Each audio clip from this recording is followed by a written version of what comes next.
about Panch Kanya and also what we can learn from them today.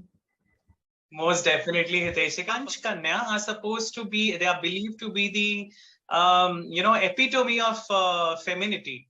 And in various parameters, it's not just how they handle themselves, it's how they handle the circumstances around them. And if you actually see, Hiteshika, if you read the stories, if you deep dive into their stories, between these five of them, they have managed all the difficult circumstances that a woman can encounter. Start with Ahalya. Chronologically, probably the oldest example in this list. So Ahalya was the wife of Gautam Rishi. And very interestingly, there's a story that Brahma created her, and because he wanted to create the perfect woman, the perfect woman, everything is in symmetry, and she is the most attractive personality that anybody could have seen. And immediately all the gods were hankering for her, that she should be my wife. And so amongst these were the rishis were also there, and Gautam Rishi was one of them. So Brahma says, okay, so we'll decide who actually deserves her by means of a competition. And whoever is able to circumnavigate the globe, the earth.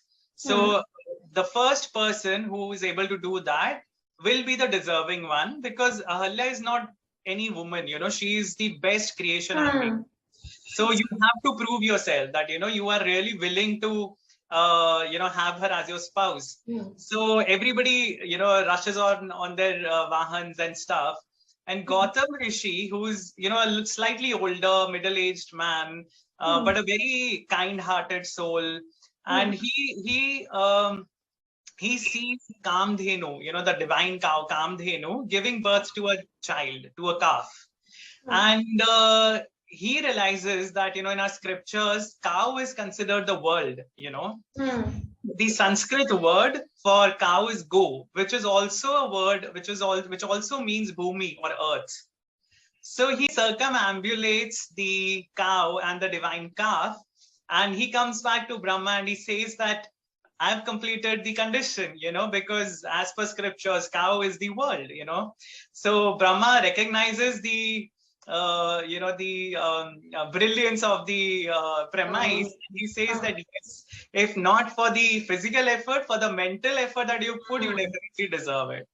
And Ahalya is quite happy. It's not as if that, she's sad with the turn of affairs, but, there is a possibility that she had her own sights on someone who was more probably younger or better looking. And Devraj Indra is actually one of those candidates. So that is the beginning of the story. And, where Indra is frustrated because he's the king of the gods, but he's not able to kill Ahalya.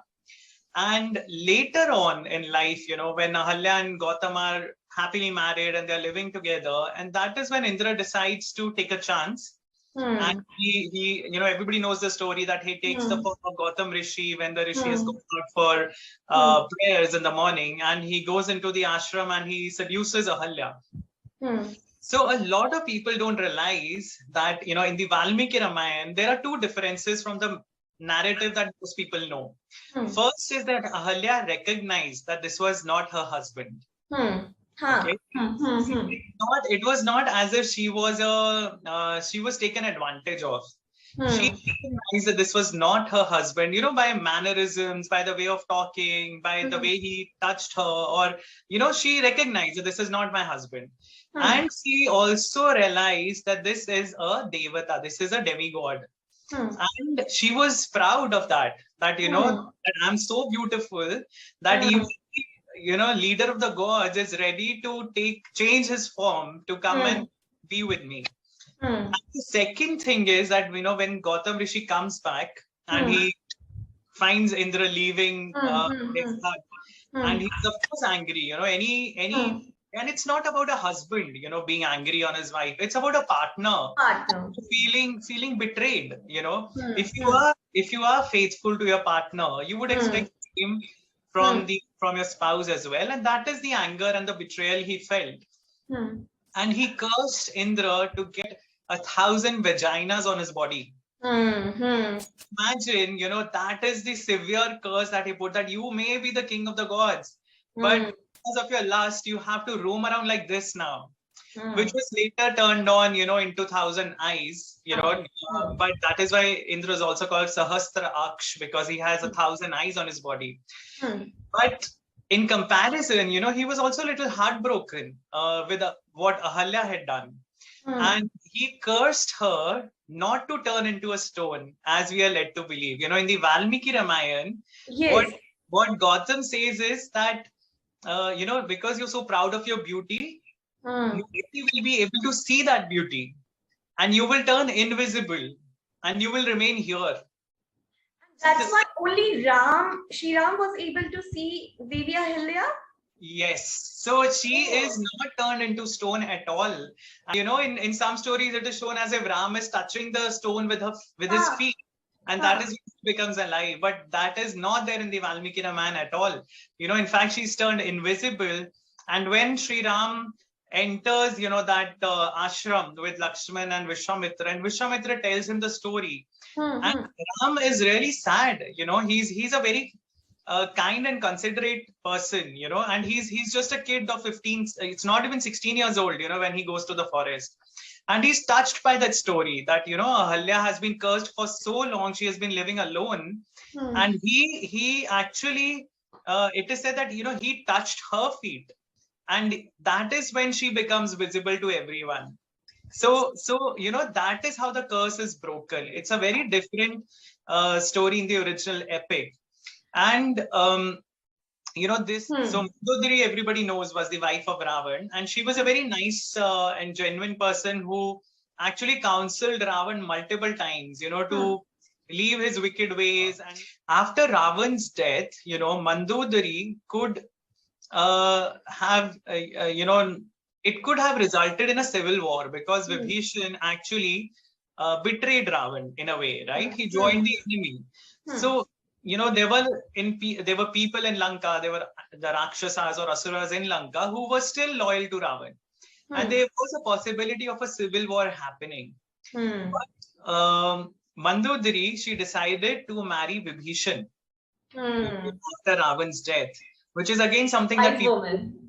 So she knew, what was required of her as a queen, as the queen of the kingdom. What was required of her to maintain? There had been enough destruction already because of the war, because of lust, which had resulted in that massive war. There had been enough destruction of Lanka, So she did not want things to, go south, again.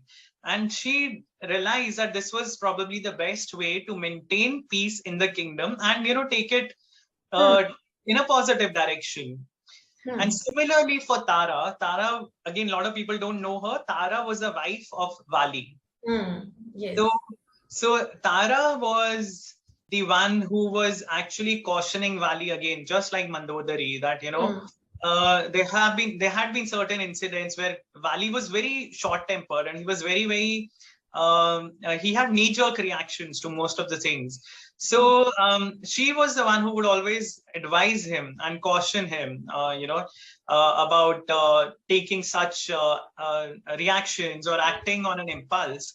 And after Vali's death, Ram realizes that, because Vali had also abducted, when he had thrown out Sugriv, he kept his wife in his own harem. And he said that she's my property now. So that was again, the male ego of Vali, just like Ravan. And so Tara cautioned him again, against that. And later on, Sri Ram kills Vali and Sugriv is again made the king. I think it's Ram who suggests that, Sugriv should marry Tara. Why? Because, Tara's son, Angad, was the Yuvraj. He was the heir to the kingdom. And again, a civil war could have resulted because there was a faction that was supporting Vali and there was a faction who was supporting Sugriv. And Sugriv had Hanuman with him, who could defeat Hanuman. So they were very strong, powerful factions, and it could have resulted in a civil war in Kishkindha. And Tara married Sugriv, and Sri Ram actually extracted a promise out of Sugriv Hmm. that Tara's son Angad would remain the heir to the kingdom. To be with Sugriv, Hmm.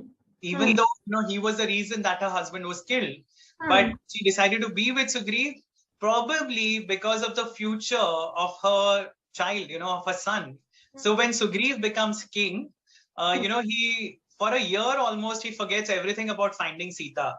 For months together he's just enjoying being the king. That And has then, been shown. yeah, and then monsoon happens and all that, and then Lakshman is suddenly very angry. He's like, what is he doing? He has not helped us. We have helped him gain the kingdom back, but he has not helped us at all, and that's when he's very angry and he goes and confronts Sugriv. And that is when Tara comes into the picture again, and Tara calms him down. You see, these women are very strong, imagine she's able to calm down Lakshman. We probably skipped Kunti. And, I also want to highlight one aspect from her life, from Kunti's life, that, she was a queen, right? Her husband was the king. Pandu was the king. And then, when Pandu decides to take sannyas, because of the curse on him, she has to follow her husband, right? She was a queen. Why did she have to go? But she decided to follow her husband. And again, even in the Vanvas, even in the forest, they were not able to have children because of the curse that Pandu had received. That if he indulged in copulation, he would die. So Kunti actually had the boon which was given to her by Durvasa Rishi, and she still managed to get heirs for her husband. Again, you see how well she cared for not just her own children, but also the sons of her rival, which was Matri. The other wife of Pandu, she also gave birth to 2 children using the same mantra that Kunti gave her. So she was not jealous of her co-wife. And she in fact took very good care of Nakul and Sahadev. In fact, in the entire Mahabharata, you see, she was the stepmother.